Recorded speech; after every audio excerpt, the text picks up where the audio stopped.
Hey, I'm Ryan Reynolds. Recently, I asked Mint Mobile's legal team if big wireless companies are allowed to raise prices due to inflation. They said yes. And then when I asked if raising prices technically violates those onerous two-year contracts, they said, "What the f*** are you talking about, you insane Hollywood ass?" So to recap, we're cutting the price of Mint Unlimited from $30 a month to just $15 a month. Give it a try at mintmobile.com/switch. $45 upfront payment equivalent to $15 per month. New customers on first 3-month plan only. Taxes and fees extra. Speed slower above 40 gigabytes. See details. Will Sophie Ellis Baxter murder Bruce on the dance floor? A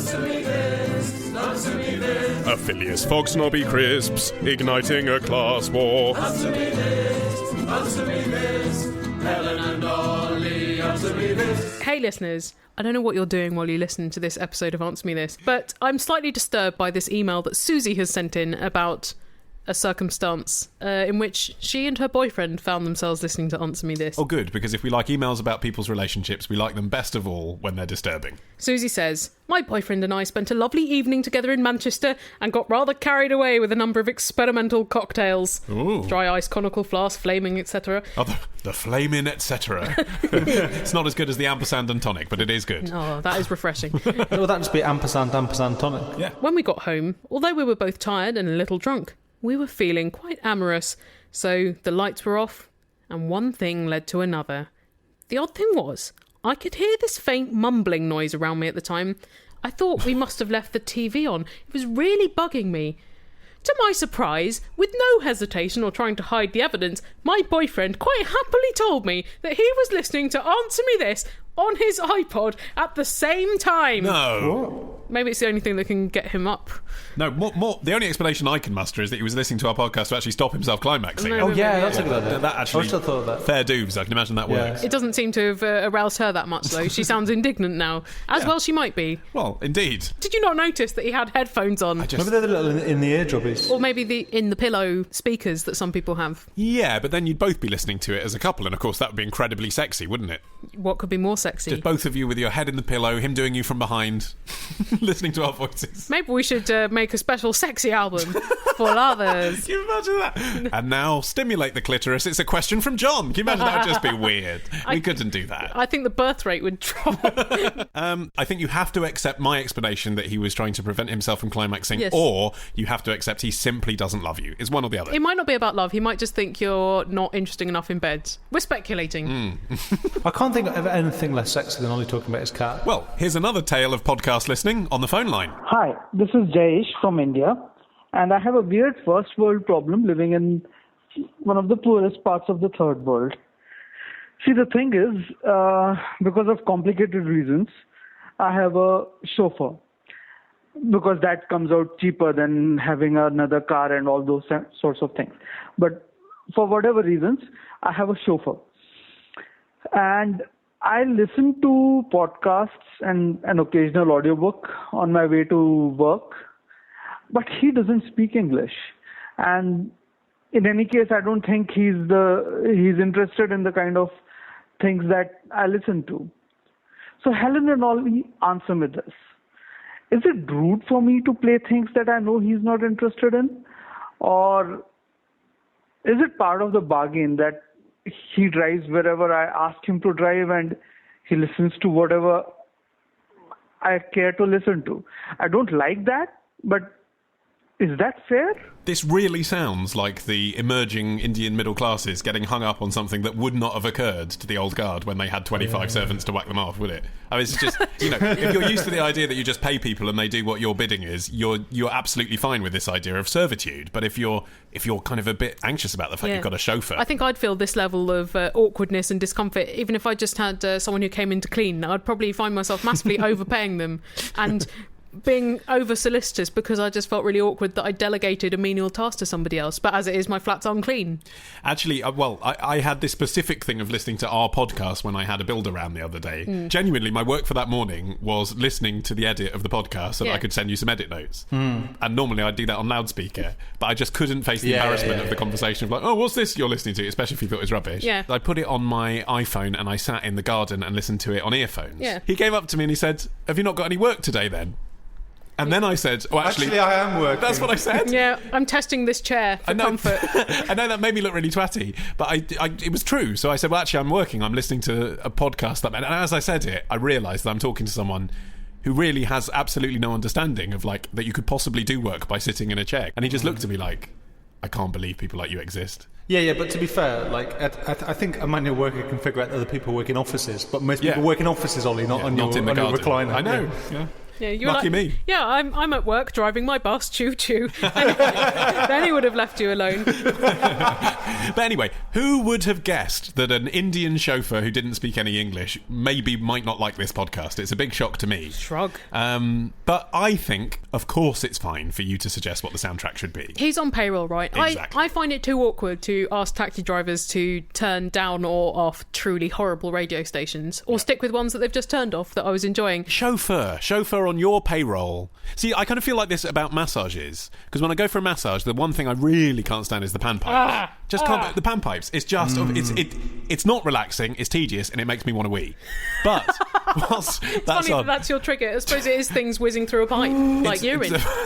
And when the best track on the CD is the panpipes cover of the theme from Titanic, then that CD really needs to be snapped in half. Yeah, and I always want to say to the masseur, can you please turn that off? Pipe literally down. And I've sometimes been bold enough to say, do you mind turning that down?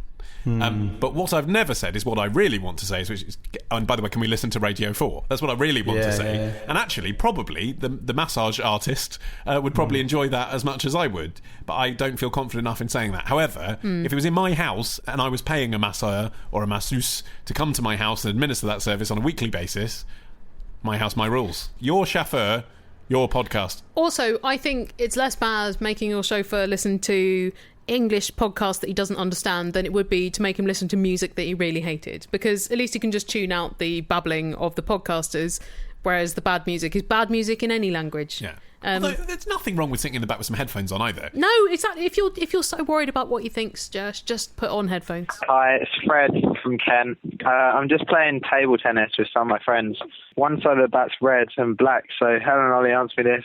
Why do table tennis bats have different coloured sides? It is, of course, in tribute to Red or Black, the greatest TV entertainment format of all time. Whatever happened to Red or Black? I think ITV realised they'd spent about 7 times too much money on something that no one liked. Even though it had Ant and Dec in it, and everyone likes Ant and Dec. Everyone does like Ant or Dec.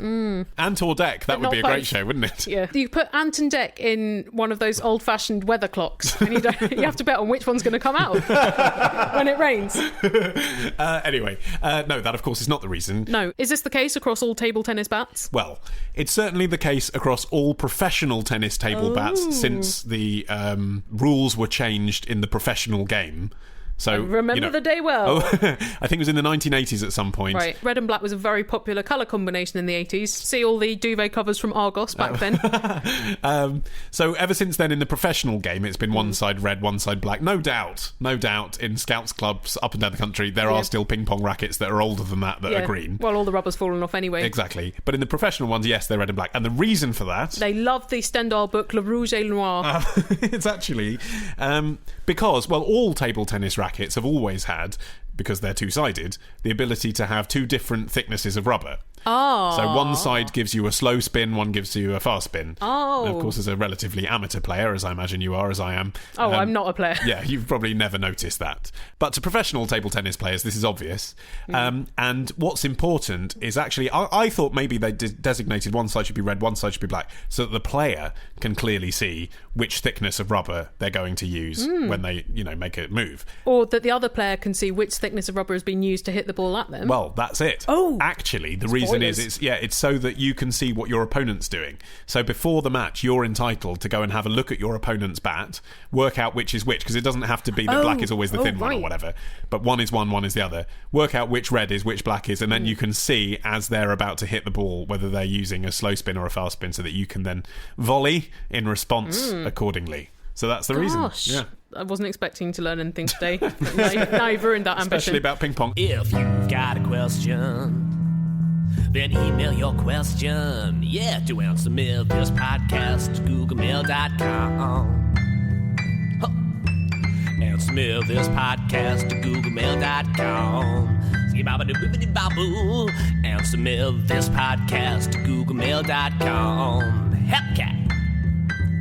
And submit this podcast to googlemail.com.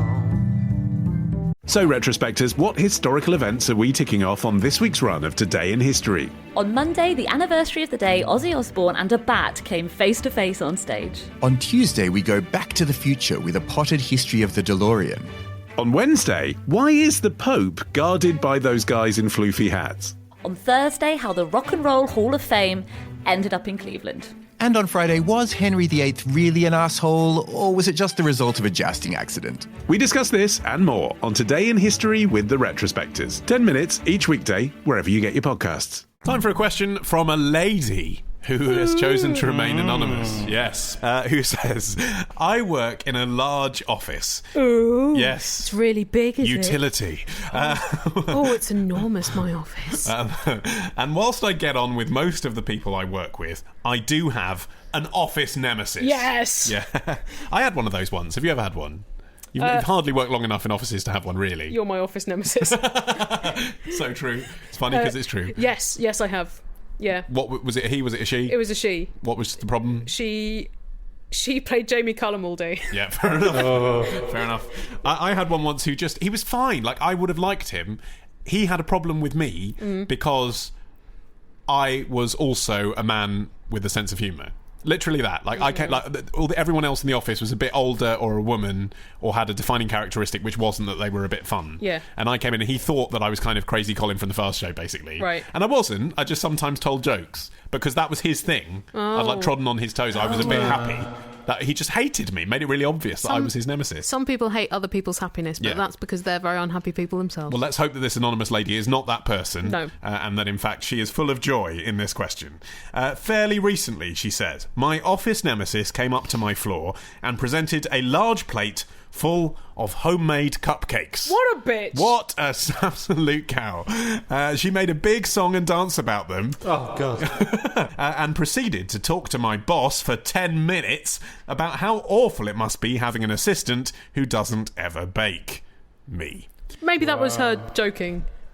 Yeah. Maybe she's like, well, anonymous girl, she's much too busy being a clever executive to be able to mess around making cupcakes, isn't she? Unlike me. Whoa.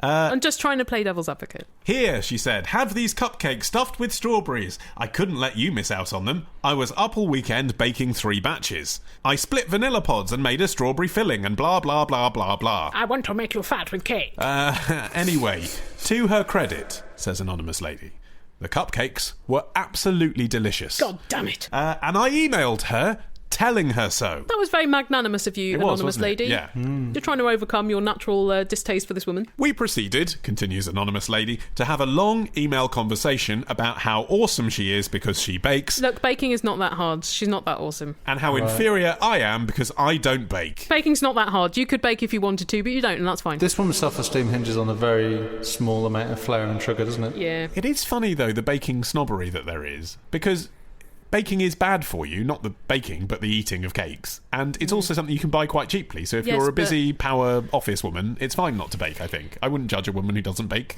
No, nor would I.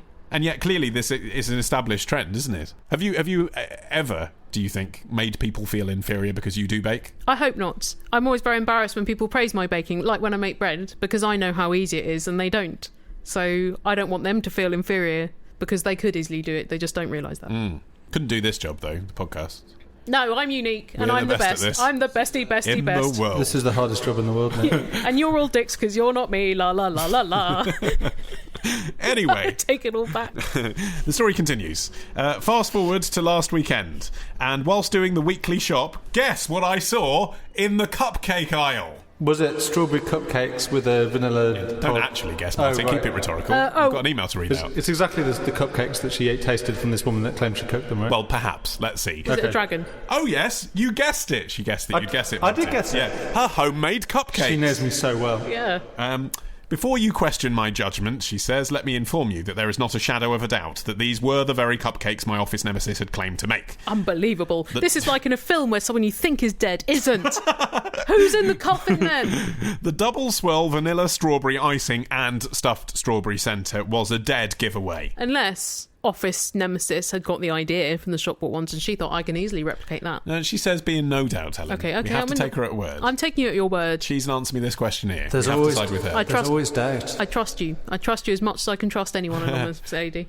So, she continues, being the bitch that I am, the surprisingly self-aware bitch that I am, and pleasant seeming, I thought I would have some fun with her, and come Monday morning I emailed her saying I couldn't stop thinking about those cupcakes all weekend and that I'd love the recipe. I fully expected her to fess up at this point and admit that she hadn't really baked them. No, she's been caught in a lie.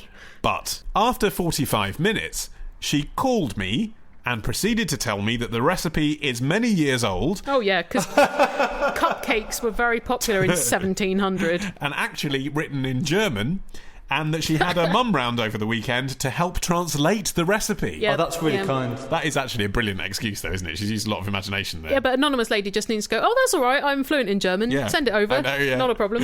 She talked for 20 minutes about sectioned icing bags and how the recipe would be much too hard to replicate for someone like me. She sounds really passive-aggressive, doesn't she? This woman sounds insane. I love it. Anyway, I had a good old laugh about this to my boyfriend, and every time she does something remotely annoying, I bask in the knowledge that I know this nugget of information about her, and that even though I don't bake, I would never dream of buying a cake and pretending I had baked it. Aww. I think it's nice that she's finding internal satisfaction in this. Yeah. Anyway, this brings me in a fairly long-winded manner. I've enjoyed the journey. I have to my question. Yesterday at work, my nemesis was extremely rude to me and called me a number of inappropriate names and generally crossed the line in terms of office etiquette. What is wrong with this woman? She sounds like a real mess, doesn't she, psychologically? She does. Now, I am sorely tempted to reveal her secret, but I know that this would make me just as much of a bitch as her, and in situations like this, it is often best to retain a dignified silence. Yeah, because the big reveal won't actually matter to anybody else. You'd be like, oh, but everybody gather around, guess what? Nemesis, you know those cupcakes she brought in? She did not bake them. She didn't even plagiarise them. She bought them. And they'd be like, oh, right, where can I get them? I really enjoyed those. Yeah. Oh, supermarket, great. And back to work. Yeah. So, she says, Helen, answer me this. What would you do in this situation? Is it worth revealing her secret and igniting a full-scale office war that only you are involved in? Which, as we say, would not happen. Or should I just keep quiet and carry on? I really can't decide. Please help.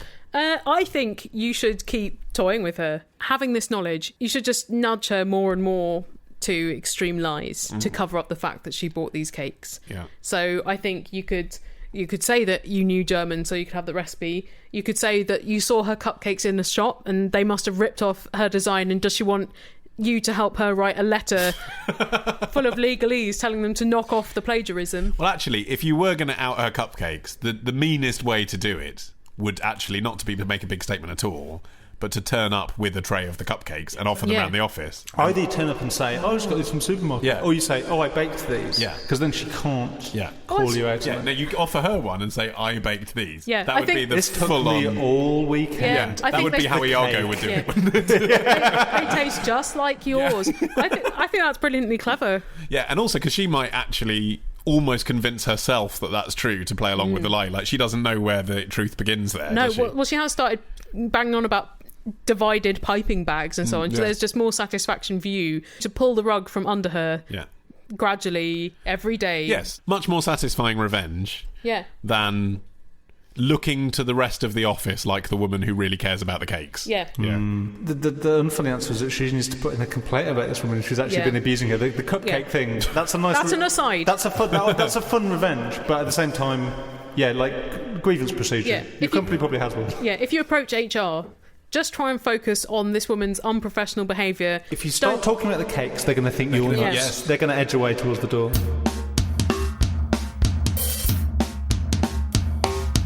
What can you buy for $7.99 on iTunes that seems worth it? Kesh's new LP. Churchill's biography. Or an app that does jack shit.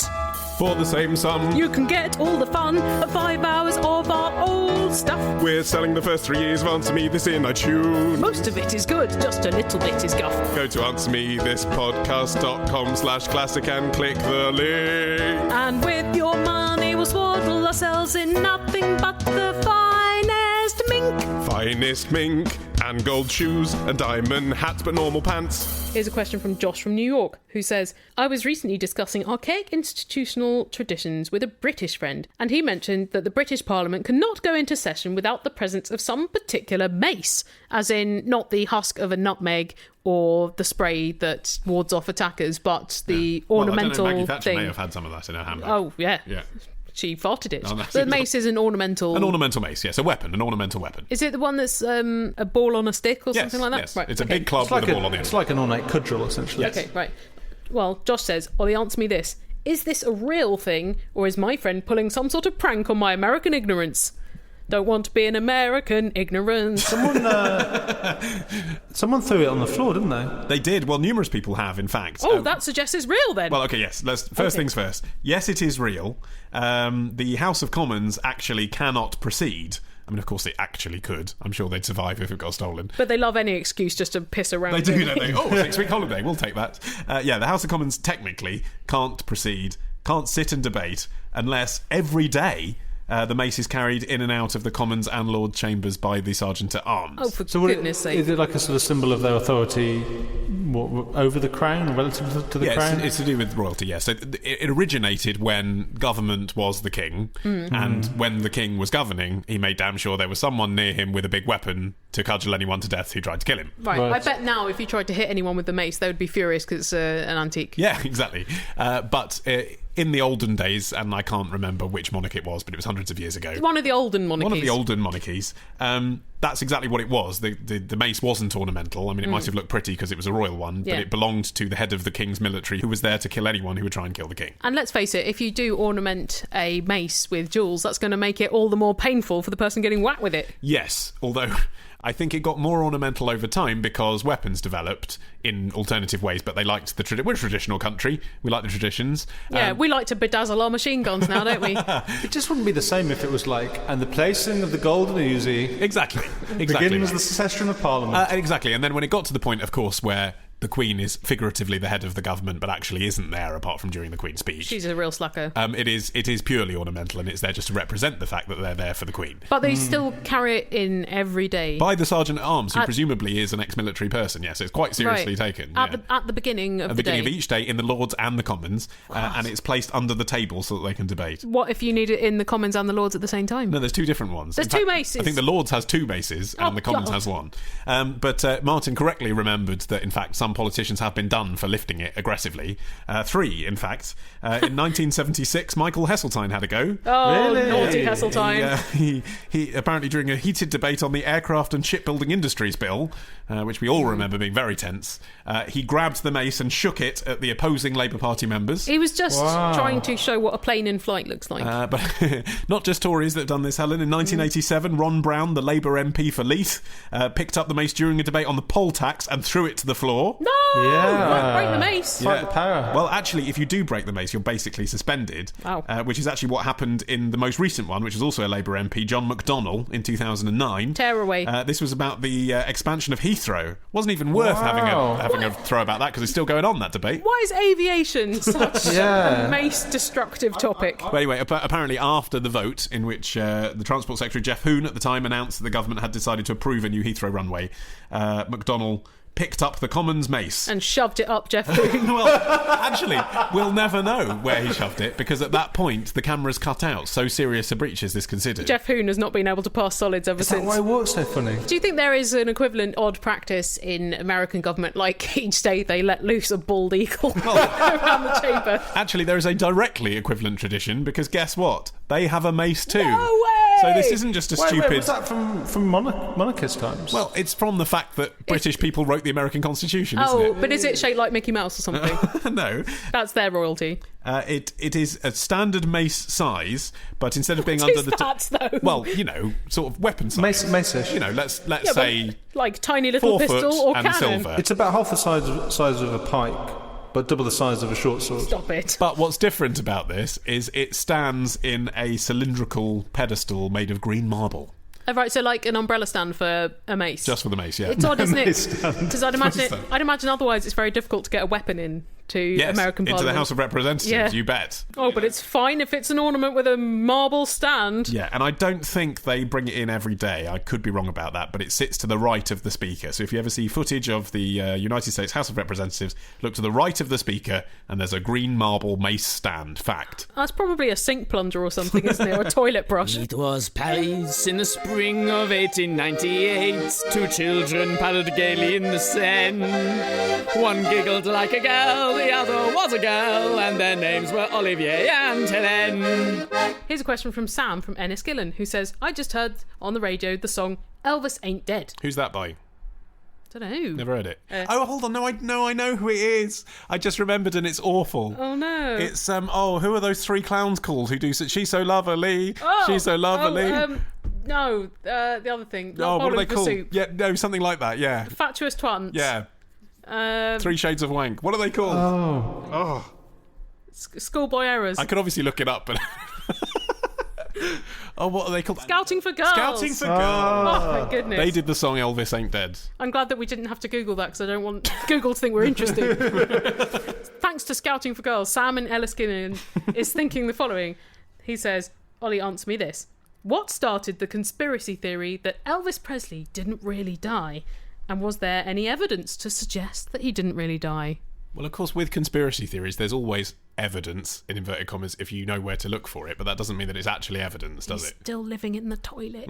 I thought the rumour was that when he went into the army, he died then, or he never came back from the army. When was that? Like, so it was an actor playing him for 20 years in Vegas and in the comeback special. Doing a really great job. It was his brother. That's the thing. What? Wow, that's properly mental. The conspiracy theory that Elvis didn't die didn't really start until 1979 when Geraldo Rivera did a show about it. Yeah, because I'm assuming that in 1977 there were quite a lot of people that had seen dead Elvis.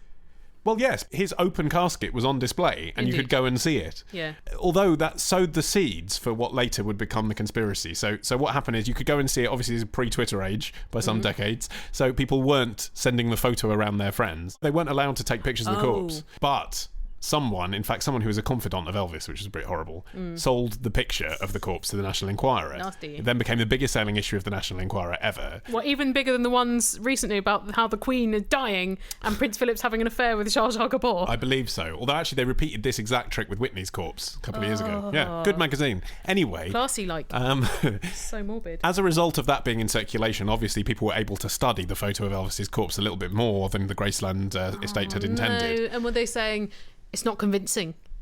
Well, they were saying it looks a bit like a dummy, but then so do all embalmed bodies. Yeah, because also they put loads of makeup on corpses. And I bet he looked pretty messed up shortly before he died anyway. Well, this is the point. He probably wasn't in his best physical state. Exactly. So what people say is look at his last concert footage and then look at the dummy. The dummy is either, some people say, more glamorous, but of course it would be because he's wearing loads of makeup, or more bloated, which of course it would be. He was obese at that point. And also corpses can bloat up with gases. So the thing is, back then, it's not like now where we get pictures of celebrities all the time. The official photographs of Elvis in the years leading up to his death did make him look thinner than he was because they wouldn't want to show what he actually looked like. But if you look at this, like the famous Hawaii concert, like he's very energetic, but he's pretty big. Again, another part of the conspiracy, and you can find the conspiracy wherever you look, is that at that concert, which was in Hawaii, he signed off by saying to the crowd, for the first and only time in his entire career, adios.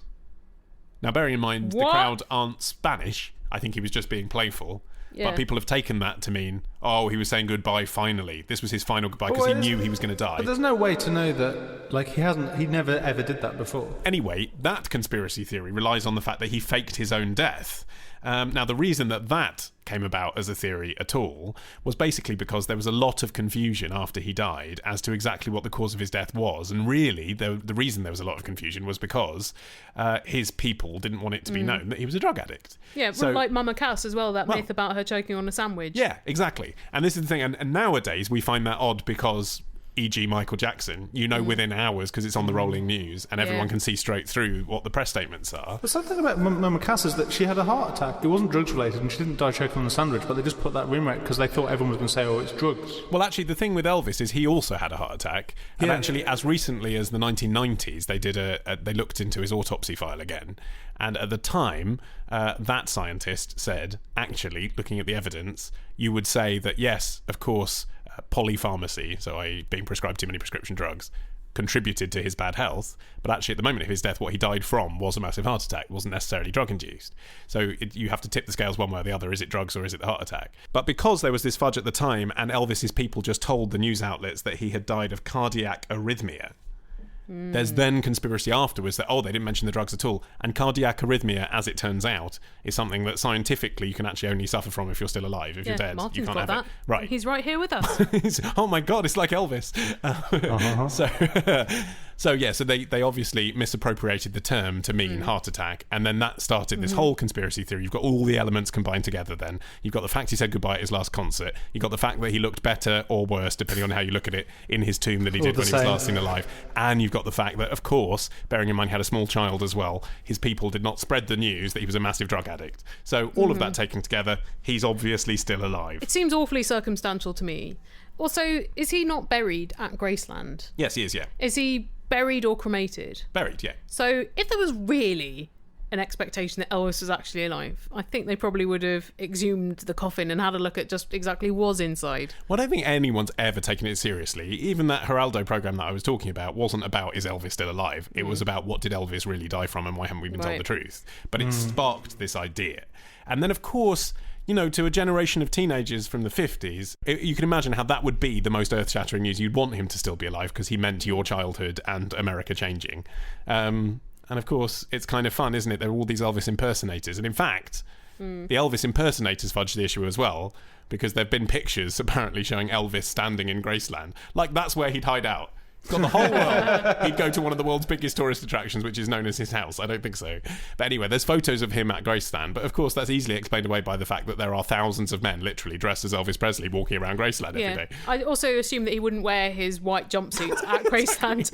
It's more stage wear, isn't it? Exactly. Do we have an equivalent of our generation? We don't have like kind of Kurt Cobain stories or Jeff Buckley. Richie Edwards is Richie Edwards is one. But then the body didn't come back with Richie Edwards. So that's sort of reason. There's some ambiguity there. Yeah. But with Elvis, he would now be 78. And given his lifestyle, I don't think he'd be alive by now anyway. I don't think he would either. And I think he'd have stepped in at some point. Whether it was Michael Jackson marrying Lisa Marie Presley. Yeah, or just Priscilla being Priscilla. Yeah.